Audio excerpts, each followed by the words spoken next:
we put a lot of effort and time into this. We put a lot together, and I think it's worth it. It's definitely worth $1 an episode. It is. So we're going to give them that money worth right now by getting into the first topic. Yes. You want to lead this in? Sure, I will. This is a new report from the Inspector General.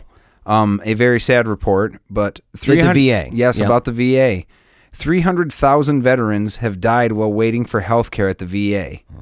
This is out of our very favorite Fox News. Out of our very favorite. As we all know, we are the conservative right. We love Fox News. But no, out of Washington, more than 300,000 American military veterans likely died while waiting for health care, and nearly twice as many are still waiting, according to a new Department of Veterans Affairs Inspector General report. The IG report says serious problems with enrollment data are making it impossible to determine exactly how many veterans are actively seeking health care from the VA and how many were. For example, data limitations prevent investigators from determining how many now deceased veterans applied for health care benefits or when. But they say right here that the report came in response to a whistleblower who said more than 200,000 veterans with pending applications for VA health care were likely deceased, and that this was substantiating these claims, or at least giving credibility to these claims by the whistleblower. Wow. More than half the applications listed as pending as last year do not have application dates, as investigators could not reliably determine how many records were associated with actual applications for enrollment in the VA healthcare system, the report has said. There was no way for them to even know. They don't even know. Listen, they've got applications literally, and I want the listeners to really, really wrap your heads around this. There are applications that go back nearly 2 decades. Nearly 2 decades. There have been veterans in this country who are in this backlog that is admittedly close to 1 million. It's over 900,000 people. Wow. 900,000 American citizens who've signed up and been willing to put their lives on the line. And some of these applications go back 20 years. If you can believe this, the VA has said it has no way to purge the list of dead applicants, and said many of those listed in the report are likely to have used another type of insurance before they died. VA spokeswoman Willinda West said Wednesday the agency has publicly acknowledged that its enrollment process is confusing and that the enrollment system, data integrity, and quality are in need of significant improvement. Duh. Yeah, duh. Duh. Yeah, huge problems. I mean, this is why they're marking them incorrectly.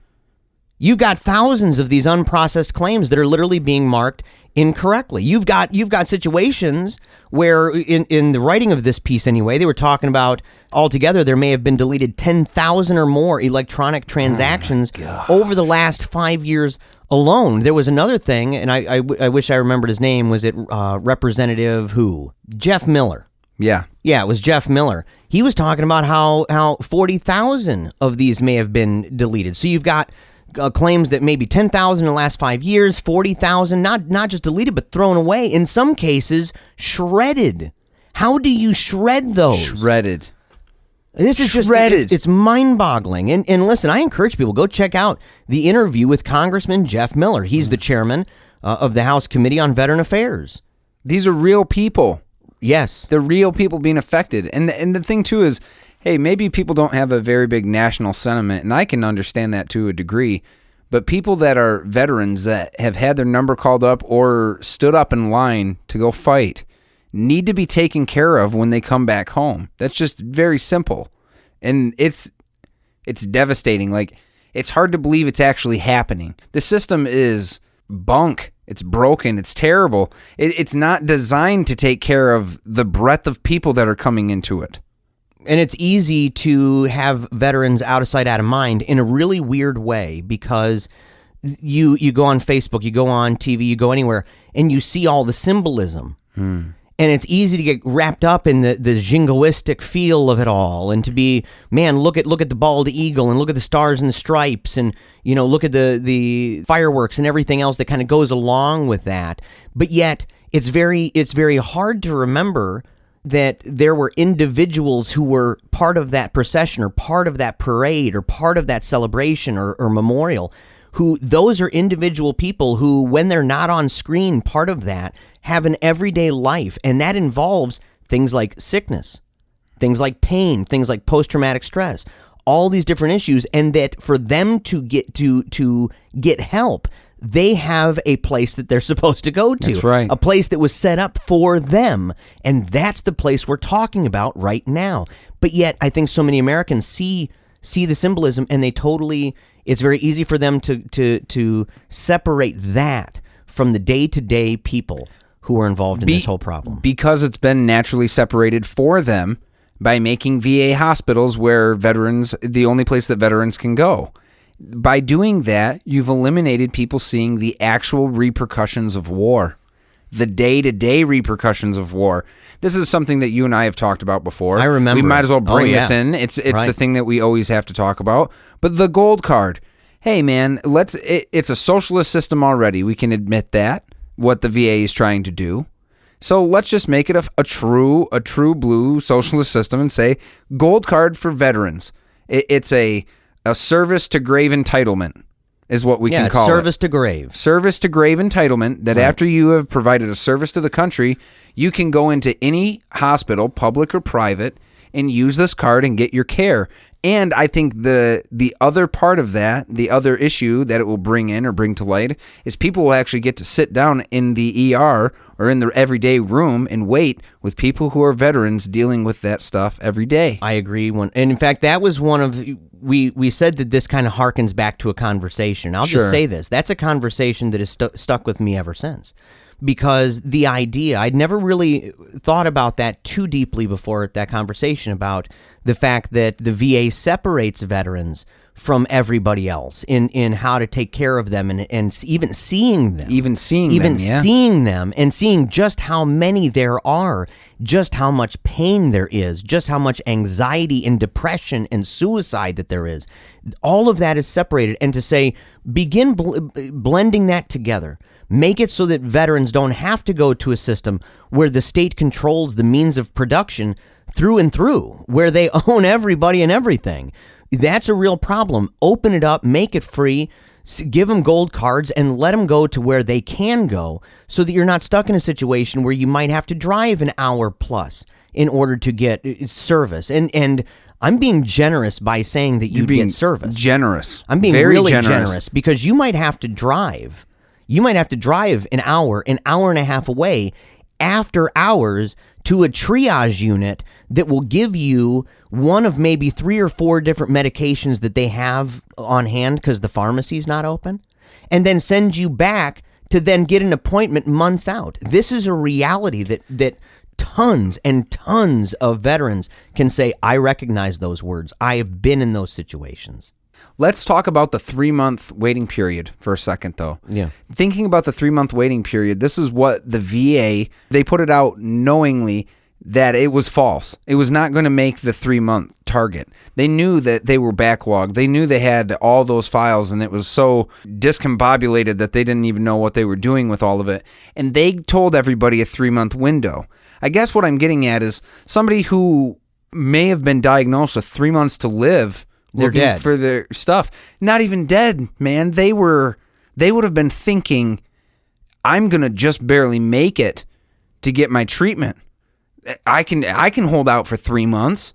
It was a knowledgeable lie. It's fraud. So the main question is, why aren't people going to jail for this? There needs to be mass jailing. People said, oh, we need stricter standards. My ass. You don't need stricter standards. You need people to be taken into account for fraud that they're committing, which is what was going on. That's absolute fraud. 3-month waiting period. Yeah. When you knew it was well past that. And there's bonuses going on with all this too. I mean, and bonuses for people, they changed it. The VA changed it from supplemental development, which was things like follow-up phone calls, follow-up letters that showed that you were engaged with the people to make sure that they're getting the care they need. Instead, now it is a race to process as many claims as possible. And what they have found, and you can almost just predict this, you just can, to say that that people with easy things to process, easy applications, not complex situations,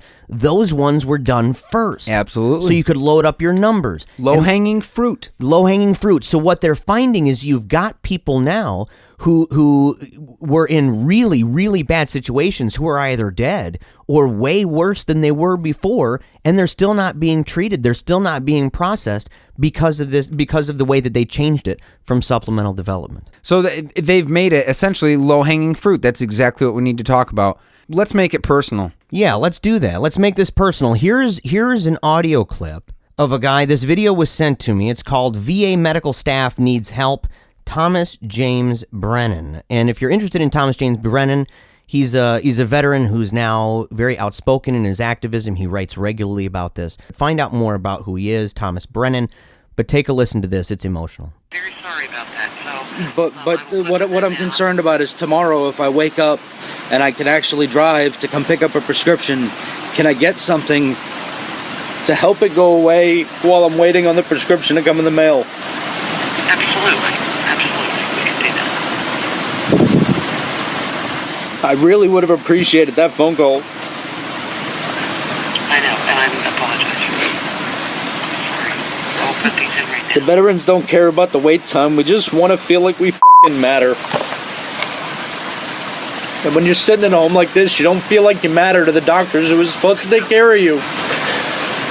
You don't know. You're not sitting here with a headache right now. You're not. You don't know. Right, I don't, but I do know that there are hundreds of veterans here every day saying the same thing, and there's not that many of us to help. And we do the best what we can. I will order the medications for you today, and if you want to come in tomorrow, that would be fine. Thank you very much, and I'm sorry.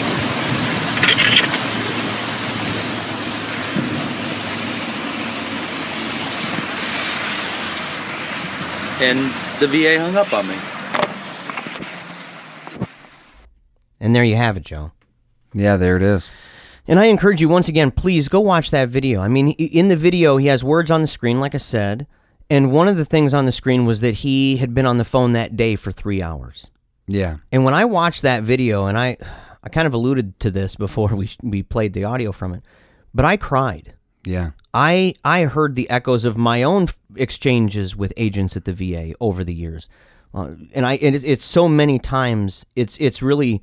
It's difficult to count. Well, for people who are maybe new to the show or anything, maybe they didn't know this, but you are a veteran. Right. So you deal with the VA all the time. I deal with the VA all the time. And not only a veteran, I said this when I opened up more personally on Paleocrat Diaries on the Never Give Up video, that I said, I was diagnosed bipolar by the VA back in 2002 and with anxiety disorder. And I've got all sorts of things. But I mean, I've dealt in my own life.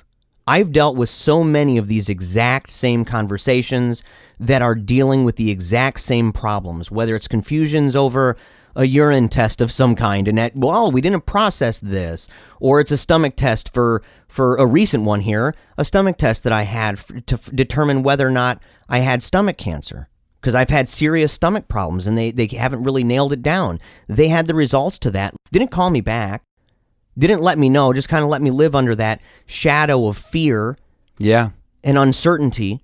But this kind of a thing happens a lot. It happens It's a real thing. all the time, and it's so offensive. And honestly, I'll say it, America, it's unnecessary. It's completely unnecessary that we're at this point and that we don't have the cojones to do what we have to do to resolve it. Last year, Congress denied 100 tanks that were being sent to the military. The military didn't want them anymore. They didn't need any more tanks.